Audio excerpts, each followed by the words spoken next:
झूठ बोलो, बार बार झूठ बोलो, जो भी बोल सकते हैं सब झूठ बोलो, जहां भी बोल सकते हैं झूठ बोलो, जितनी बार बोल सकते हैं झूठ बोलो, झूठ बोलो, झूठ बोलो, झूठ बोलो, बार बार बोलो, बार बार बोलो, बार बार बोलो।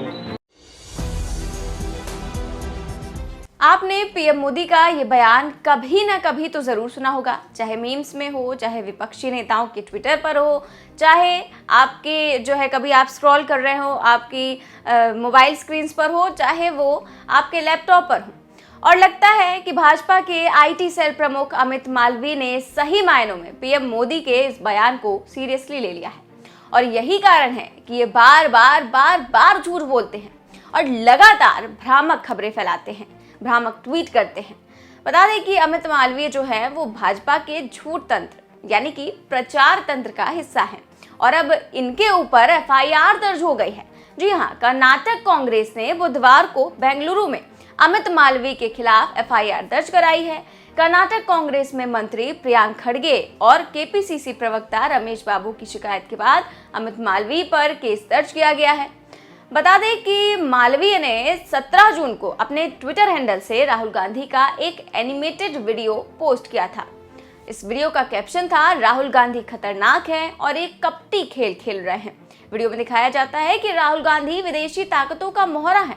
अब आपको बताती हूँ कि इस वीडियो में असल में है क्या। तो वीडियो में दिखाया जाता है कि कुछ लोग बात करते हैं कि भारत के टुकड़े टुकड़े करने हैं, भारत को विभाजित करना है और इसके लिए जरूरी है 2024 में पीएम मोदी को हराना। इसके बाद ये लोग राहुल गांधी को फोन करते हैं और उनसे बातचीत करते हैं।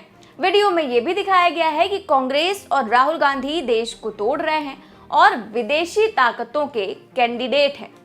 लेकिन अगर सच में ऐसा होता है तो बताइए कि राहुल गांधी अभी तक जेल से बाहर क्यों हैं? अगर राहुल गांधी देश के टुकड़े टुकड़े करने की साजिश कर रहे हैं तो क्यों अभी तक उन्हें गिरफ्तार नहीं किया गया है? क्यों अभी तक वो खुले घूम रहे हैं? और अमित मालवीय के खिलाफ ये एफआईआर दर्ज हुई, लेकिन उन्होंने माफी मांगने के बजाय एफआईआर दर्ज होने की तुरंत बाद उस ट्वीट को एक कैप्शन के साथ फिर से पोस्ट कर दिया और लिखा कि राहुल गांधी विदेशी ताकतों का मोहरा। अब उन्हें तो कोई फर्क पड़ता नहीं है, लेकिन मामला दर्ज किए जाने के बाद कांग्रेस नेता पवन खेड़ा ने कहा कि उनके खिलाफ और भी एफआईआर दर्ज होनी चाहिए। अगर कोई सच्चाई, तथ्यों, लोगों की छवियों और देश की प्रतिष्ठा के साथ खिलवाड़ करने के लिए जिम्मेदार है तो वो बीजेपी का आईटी सेल है। अमित मालवीय पर एफआईआर दर्ज की गई है और कांग्रेस के नेता रमेश बाबू ने किसी न्यूज़ को लेकर एफआईआर दर्ज कराई थी, कंप्लेंट दर्ज कराई थी। अब एफआईआर रजिस्टर्ड हो गई। एक ही हुई, ये अच्छी खबर नहीं कि एक ही हुई, बहुत होनी चाहिए। जिस तरह से वो ना केवल सच के साथ खिलवाड़ करते हैं, लोगों के चरित्र के साथ खिलवाड़ करते हैं, लोगों की छवि के साथ खिलवाड़ करते हैं और देश की छवि सबसे ज़्यादा बिगाड़ने में अगर किसी का योगदान रहा है तो बीजेपी के आईटी सेल का रहा है। पूरी एक प्रधानमंत्री की यात्रा पर एक अकेले व्यक्ति ने पानी फेरा तो उसका नाम यही है जो आपने अभी नाम लिया।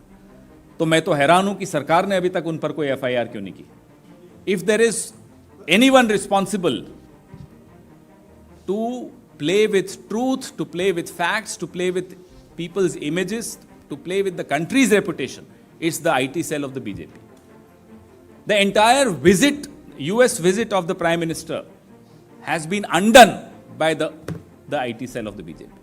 वहीं कर्नाटक में कांग्रेस सरकार के मंत्री प्रियांक खड़गे ने कहा कि मैं बीजेपी से पूछना चाहता हूं कि मालवीय के खिलाफ एफआईआर का कौन सा हिस्सा गलत इरादे से दर्ज किया गया है? वीडियो का निर्माता कौन है? वीडियो फैलाने वाला कौन है? सोशल मीडिया पर इसे कौन फैला रहा है? ये झूठ कौन फैला रहा है? मैंने कर्नाटक के लोगों से वादा किया है कि फेक न्यूज पर लगाम लगाई जाएगी। BJP bears the brunt of the law. They cry foul. They have a problem with following the law of the land. They have a problem with the constitution. And if we enforce the law or the constitution, they seem to have a problem with it. I would like to ask BJP, tell me which part of the FIR that has been lodged against Mr. Malviya is with malified intent. Who is the creator of the video? Who is the one who is spreading the video? Who is getting the video to have enough traction on social media? who's spreading these lies. I had promised the people of Karnataka that fake news will be reined in. And we're just doing that within legal parameters. I would like to ask even the media houses and the people, tell us which of the sections that have been imposed on him is with malified intent. Have a look at the video. Have a look at the thing. And it's just not that we have gone and filed a case and it's happened in within 1 hour. It's taken a week. We have taken the legal opinion. We have taken the AG's opinion. And whatever has to be done by law, we have done it. Why is BJP this thing? Let them go to court, no? Let them come here and speak. What's the point of crying foul in front of the media? There have been legal cases. Tackle it legally. What's the problem with them? Amit Malviya पर अब FIR तो दर्ज हो गई है, लेकिन मुझे नहीं लगता कि अमित मालवीय को इससे कोई फर्क पड़ता भी है। अभी तक अगर यही किसी विपक्ष के नेता ने किया होता तो जेल में होता, उस पर कार्रवाई हो गई होती। याद है ना कैसे पवन खेड़ा को हवाई अड्डे पर ही रोक लिया गया था और गिरफ्तार किया गया था जब उन्होंने पीएम मोदी पर कोई टिप्पणी की थी। लेकिन ये अमित मालवीय हैं और उन्हें लगता है कि ये सत्ता की शह में कुछ भी कर सकते हैं। आपको बता दें कि अमित मालवीय को 16 बार झूठ बोलते हुए पकड़ा गया है। लगातार ये भ्रामक ट्वीट करते, भ्रामक खबरें फैलाते हैं, चाहे वो राहुल गांधी के ऊपर हो, चाहे वो मनमोहन सिंह के ऊपर हो, पंडित नेहरू को लेकर भी उन्होंने कई सारे घटिया ट्वीट्स किए हैं। इन्होंने तो जो है वो मीडिया को भी नहीं छोड़ा है, जो सत्ता से सवाल करती है उन्हें भी इन्होंने बिल्कुल नहीं छोड़ा और इन पर भी कई सारे घटिया ट्वीट कर चुके हैं। ट्विटर ने इन्हें रेड फ्लैग भी दिया है कि ये भ्रामक ट्वीट करते हैं, फिर भी ये नहीं सुधरते। लगातार ये ट्वीट करते ही रहते हैं, गलती करते हैं, भ्रामक ट्वीट करते हैं और फिर भी इन पर कोई कार्रवाई नहीं होती। और इनसे तो विदेशों में भी देश की बदनामी करवाने में कोई कसर नहीं छोड़ी। ज़्यादा दिन पुरानी बात नहीं है, अभी 2 दिन पहले ही आपको याद होगा कि कैसे अमेरिका के व्हाइट हाउस ने फटकार लगाई थी, क्योंकि जिस महिला पत्रकार सबरीना सिद्दीकी ने पीएम मोदी से अमेरिका में उनकी पहली प्रेस कॉन्फ्रेंस में सवाल किया था, जिससे उनका चेहरा उतर गया था। इसके बाद भारत में इस अमेरिकी पत्रकार को ट्रोल किया जाने लगा। उस पत्रकार को बीजेपी आईटी सेल ने निशाने पर ले लिया, क्योंकि वो एक मुस्लिम पत्रकार है और पाकिस्तानी मूल की है, जबकि वो अमेरिका में पत्रकारिता करती है। और अमित मालवीय ने भी ट्वीट कर दिया कि ये एक मुसलमान पत्रकार है और इसका सवाल प्रेरित है। इसके बाद तो मानो उसे लगातार ट्रोल किया जाने लगा और बीजेपी आईटी सेल के द्वारा निशाने पर लिया जाने लगा। इसके बाद व्हाइट हाउस भड़क उठा और बयान जारी कर कह दिया कि ये बिल्कुल भी बर्दाश्त नहीं किया जाएगा। और अब तो ऐसा लगता है कि भाजपा ने ये तय कर लिया है कि राजनीति को जितना कीचड़ किया जाएगा उतना ही कमल खिलेगा। किसी को भी टूल किट का हिस्सा बता देना भाजपा के लिए कितना आसान है। आपको याद होगा जब बराक ओबामा ने अभी बयान दिया था कुछ दिनों पहले, तो वित्त मंत्री निर्मला सीतारमण ने उन्हें एक तरह से टूल किट का हिस्सा बता दिया था।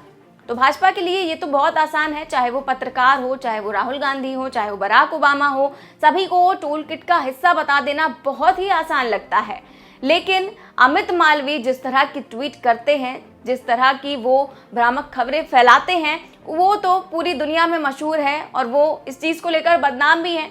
ट्विटर ने उन्हें रेड फ्लैग भी दिया है, लेकिन इसके बाद भी वो नहीं सुधरते और लगातार इस तरह के ट्वीट, इस तरह की खबरें वायरल करते हैं जो कि पूरी तरह से झूठ होती हैं। पता नहीं उन्हें किसकी शह पर ये करने की इजाज़त दी जाती है। शायद हमें पता ही है कि किसकी शह पर। फिलहाल आप इस पर क्या सोचते हैं, हमें कमेंट बॉक्स में ज़रूर बताएं। साथ ही देश और दुनिया की तमाम बड़ी खबरें जानने के लिए देखते रहिए 4 PM न्यूज़ नेटवर्क। नमस्कार।